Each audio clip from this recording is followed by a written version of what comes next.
Hello everyone, good morning. আজকে বৃহস্পতিবার আর এখন বাজে 10:30। একটু ঠান্ডাটা কম আছে, তাই জন্য আমার ড্রেসটা দেখে বুঝতেই পারছো। তো যাই হোক, আজকে একটা খুব ভালো গল্প নিয়ে তোমাদের সামনে হাজির হয়েছি।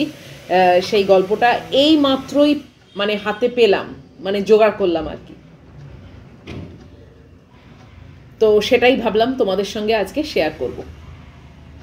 তো শুনতে থাকো, আশা করব তোমাদের আজকে এই গল্পটা বেশ ভালো লাগবে।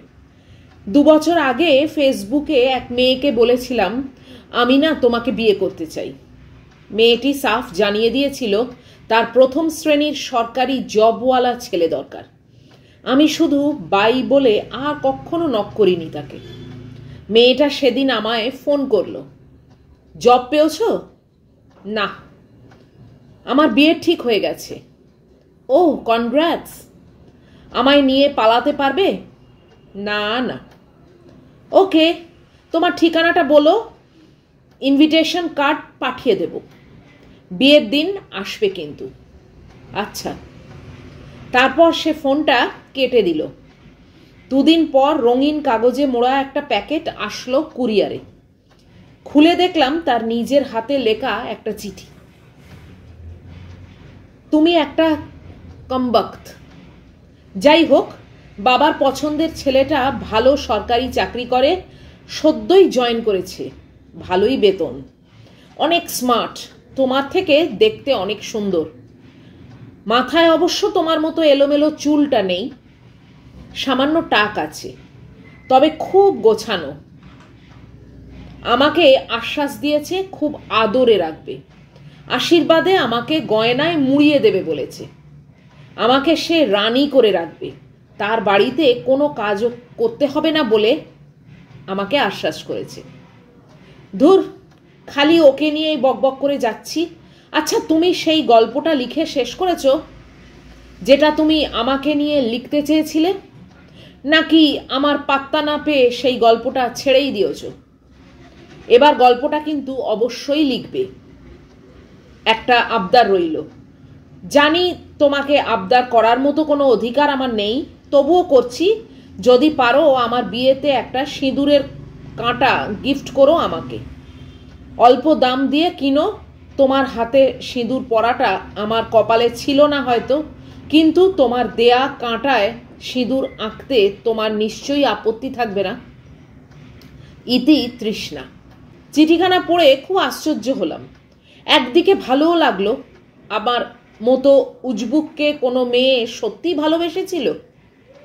আমি নির্দিষ্ট দিনে গিয়ে হাজির হলাম। মানুষে মানুষে জমজমাট আবহাওয়া, সবাই খুব ব্যস্ত। এত ব্যস্ত ভিড়ে তৃষ্ণাকে কোথাও দেখতেই পেলাম না। উঠোনের এক মাথায় বরের স্টেজ তৈরি হয়েছে। একটা কম বয়সী মেয়ে বরকে পাখার হাওয়া করছে। আমি বরকে গিয়ে বললাম, আপনার ওখানে টোপর পরে আমার বসার কথা ছিল জানেন? বর হতভম্ব হয়ে জিজ্ঞেস করলো, কে আপনি? আর এইসব কথা বলবার সাহস আপনার হলো কি করে? আমি শান্তভাবে বললাম, আপনি যে মেয়েকে বিয়ে করতে যাচ্ছেন ওই মেয়েটা আমাকে নিয়ে পালাতে চেয়েছিল, আমি পালাইনি। এবার আপনি ভেবে দেখুন কেন সাহসটা পেলাম। বর তেলে বেগুনে জ্বলে উঠে এসে আমার কলার ধরে নিয়ে গেল একটা ফাঁকা রুমে। একরকম হুলস্থুল বেঁধে গেল উঠোন জুড়ে। একটু পরে মেয়ের বাপ আসলো রুমে। ওনার অগ্নিমূর্তিতে বাপবাপি ভাব ছিল, তাই বুঝলাম উনি হয়তো তৃষ্ণার বাপ। উনি বললেন, তুমি আমার মেয়েকে ভালোবাসো? হ্যাঁ। আমার মেয়ে কি তোমাকে ভালোবাসতো? সেটা জানি না, কিন্তু আপনি ওর বিয়ে ঠিক করলে ও আমাকে ওকে নিয়ে পালিয়ে যাওয়ার প্রস্তাব করেছিল। আমি না বলেছিলাম। তুমি কি করো? আপাতত একটা গল্প লেখার চেষ্টা করছি। ও আচ্ছা, তা সারা জীবন কি আমার মেয়েকে গল্পই খাওয়াবে? না না, মাঝে মাঝে কবিতাও শোনাবো। তুমি তো আচ্ছা বেয়াদব ছেলে, এক্ষুনি এখান থেকে চলে যাও বলে কয়েকজন লোক দ্বারা আমায় কুকুরের মতো তাড়িয়ে রাস্তায় বার করে দিলেন। হঠাৎ ঘেউ ঘেউ শব্দে আমার ঘুমটা ভেঙে গেল। যাক বাবা, ওটা স্বপ্ন ছিল তাহলে। 23/3/2023 তারিখ, সকাল সকাল সেজে গুজে রেডি হয়ে রওনা দিলাম। মনের ভেতর একটা অন্যরকম উদ্দীপনা চলছে। ও টিউশনির টাকা দিয়ে সোনার একটা সিঁদুর কাটা বানিয়ে নিয়ে গিয়েছিলাম। গোধূলিতে পৌঁছলাম। রাস্তা থেকেই ঝলমলে পরিবেশ। গেটের ওপরে খুব সুন্দর করে জরি দিয়ে লেখা তৃষ্ণা অবনীশ ওয়েডিং।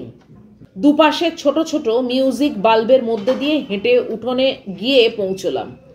মানুষের কোনো ব্যস্ততা নেই, কেমন শান্ত পরিবেশ। বরের স্টেজে টেকোমাতার বরকেও তো কই দেখলাম না, এখনো পৌঁছতে পারেনি বোধ হয়।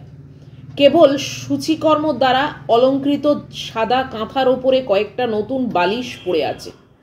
উঠোনের মাঝখানে বানানো গোলাকৃতি ছাদনাতলা, ছাদনাতলায় সাদা পিটুলির ওপর লাল জবার আলপনা আঁকা, দুটো কলসি, কলসির ওপর আমের পল্লব আর দুটো কাঁঠাল কাঠের পিঁড়ি পাশাপাশি। একটা বুড়ো ব্রাহ্মণ গায়ে গামছা দিয়ে মুখে হাত দিয়ে বসে আছে। উঠোনে আরও 2-4 লোক এদিক ওদিক। উত্তর দিকে একতলা বড় পাকা বাড়ি, অনেকগুলো রুম। একটা রুমে কিছু মানুষের শোরগোল মনে হলো। একটু এগিয়ে যেতেই মহিলার কান্নার স্বর শুনতে পেলাম। ক্রন্দন করছে আর বলছে, তৃষ্ণা রে, তৃষ্ণা রে, তুই কোথায় চলে গেলি মা? আমি দরজা দিয়ে ঢুকতেই একজন বলল, এই বোধহয় সেই ছেলেটা। দেখলাম তৃষ্ণা শুয়ে আছে মেহগনির পালঙ্কে। লাল বেনারসি শাড়ি পরে কেমন সুন্দর বউ সেজেছে আজ। দুহাতে লাল চুড়ি, সঙ্গে 2 জোড়া সাদা শাঁকা। ওর কপালখানি খালি, প্রফুল্ল শ্যামল মুখখানি কেমন স্নিগ্ধ শীতল মলিন। কেউ একজন এসে বলল, ওর বিছানায় একটা চিঠি পাওয়া গেছে, সম্ভবত এটা ও আপনাকেই লিখেছে। তুমি এসেছো? আমি জানতাম তুমি না এসে পারবে না। এসে পাত্র না দেখে অবাক হয়েছ না? তুমি জানো না আমি এক ছন্নছাড়াকে ভালোবেসেছিলাম। বলিনি বলে রাগ করেছ? আমার ক্যান্সার ছিল যে, কি করে বলতাম বলো? কই গল্পটা এনেছো? আজ খুব শুনতে ইচ্ছে করছে জানো। পাশে বসে একবার শোনাও না। শোনো, ওরা একটু পর আমাকে স্নান করাতে নিয়ে যাবে। স্নানের শেষে আমার সিঁথিতে সিঁদুরের ফোঁটাটা দিয়ে দিও প্লিজ। এটাই হচ্ছে গল্প। বেশ একটা মনে দাগ লাগার মতো গল্প, তাই না? কেমন লাগলো তোমাদের? আমার তো বেশ ভালো লাগলো। একটু অন্যরকম গল্পটা, তাই জন্য ভাবলাম তোমাদের সবার সঙ্গে এই গল্পটা শেয়ার করি। মোটিভেশনাল টক তো প্রায় রোজই হয়, তাই 1-8 দিন মাঝখানে যদি একটু অন্যরকম ছোঁয়া থাকে তাহলে মন্দ হয় না, তাই না?